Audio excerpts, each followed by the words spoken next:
검찰에서는 우리 칼 써, 우리 칼 써 할 거예요. 예. 그 칼을 쓰면 안 됩니다. 그게 그 독배예요, 독배. 유혹은 딱 하나 그거란 예. 말씀이시죠? 예. 우리가 당신 괴롭힌 거 이상으로 예. 저쪽을 죽여줄게. 예. 이럴 거예요.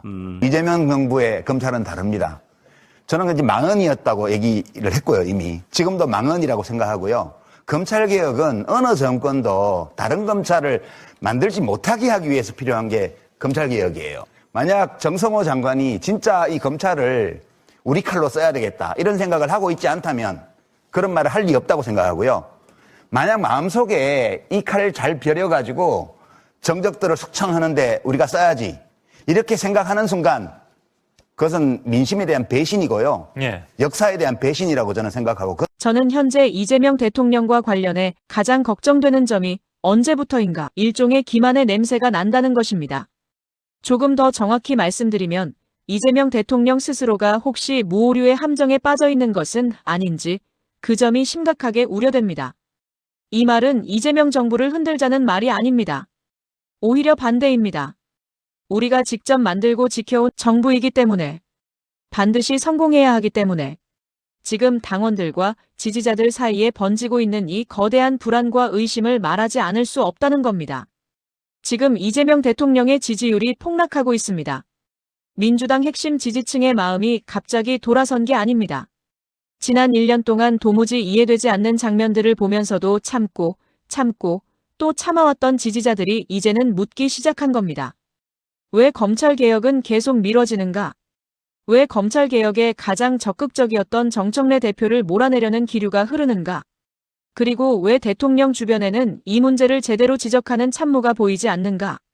오늘 영상에서는 이재명 정부를 바라보는 지지층의 깊은 의심, 그리고 얼마 전 장인수 기자가 폭로한 검찰 거래설의 본질을 통해 지금 왜 지지자들이 대통령에게 이 길이 맞습니까? 라고 묻기 시작했는지 짚어보겠습니다. 지난 대선 후보 시절 유시민 작가는 이미 지금 벌어지고 있는 최악의 상황을 내다본 듯한 경고를 남겼습니다. 그 경고의 핵심은 단순했습니다. 입법 권력과 행정 권력을 동시에 가진 정권이라면 검찰개혁 같은 개혁은 집권 초기에 빠르게 끝내야 민생과 경제에 집중할 수 있다는 것이었습니다. 조건은 완벽했습니다. 190석에 가까운 의석이 대통령을 뒤받쳐주고 있었기 때문입니다.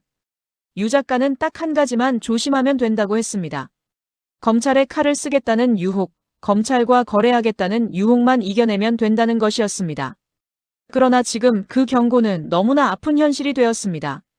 1년이 지났는데 개혁의 마침표는 보이지 않고 당내에는 갑자기 공취모라는 묘한 세력이 생겼고 또한 유이재명이라는 지지자들은 전 정권 인사들을 조직적으로 악마화하는 데 힘을 쏟고 있습니다. 정작 검찰을 청산해야 할 세력이 검찰의 보안 수사권을 남겨두는 방향으로 흘러가고 있습니다. 이것은 지지자들 입장에서 명백히 기만당했다고 느낄 수밖에 없는 대목입니다. 그리고 이 의심의 정점에 얼마 전 장인수 기자가 폭로한 충격적인 팩트가 자리 잡고 있습니다. 장인수 기자가 폭로한 내용은 대한민국 검찰이라는 집단이 얼마나 영악한지 그리고 대통령 주변의 인물들이 얼마나 위험한 짓을 벌이고 있는지 적나라하게 보여줍니다. 누가 봐도 대통령의 최측근이라 볼 수밖에 없는 정부 고위 관계자가 최근 고위직 검사 다수에게 메시지를 전달했다고 합니다. 내용인즉 내 말이 곧 대통령의 뜻이다. 대통령의 재판 공소 취소를 해달라는 은밀한 뒷거래 제안이었습니다.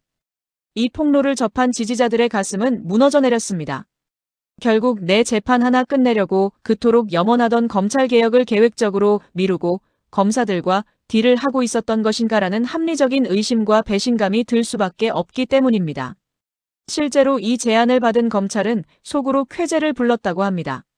겉으로는 원칙을 지키는 척 정식 지휘를 하라고 받아쳤지만 내부적으로는 이 정권의 가장 치명적인 약점을 잡았다고 판단한 것입니다.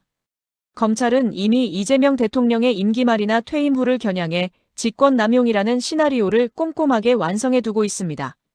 대통령이 국무회의 생중계를 통해 지시한 사안들까지 낱낱이 모니터링하며 범죄의 퍼즐 조각을 모으고 있는 집단입니다. 이런 집단에게 대통령 주변 인사가 공소 취소 청탁이라는 치명적인 미끼를 제 발로 던져준 셈입니다.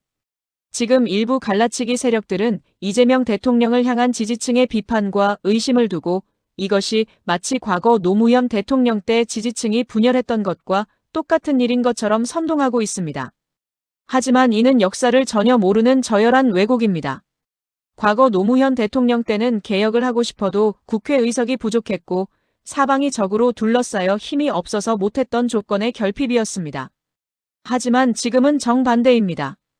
지지자들이 개혁하라고 190석 가까운 압도적인 힘을 몰아주었고 등 뒤에서 밀어주고 있습니다.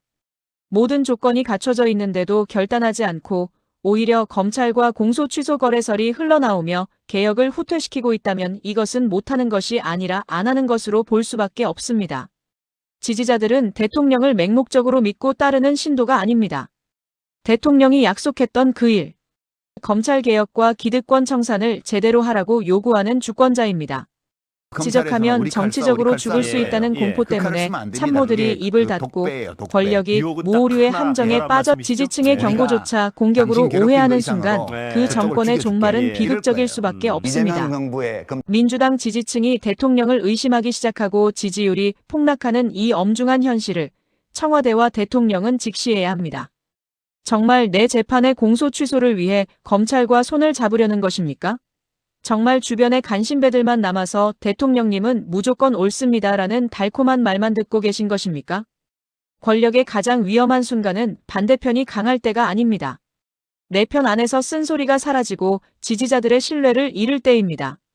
이재명 대통령이 진정으로 성공한 대통령으로 남기를 원한다면 지금 당장 검찰과의 모든 음흉한 기만의 구조를 깨부수고 약속했던 검찰개혁의 칼날을 다시 세워야 합니다.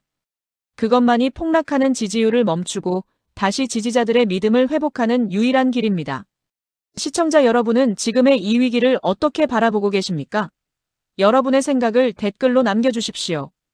오늘 내용이 더 많은 민주당 지지자들에게 알려질 수 있도록 구독과 좋아요 정중하게 부탁드립니다. 끝까지 시청해주셔서 감사합니다.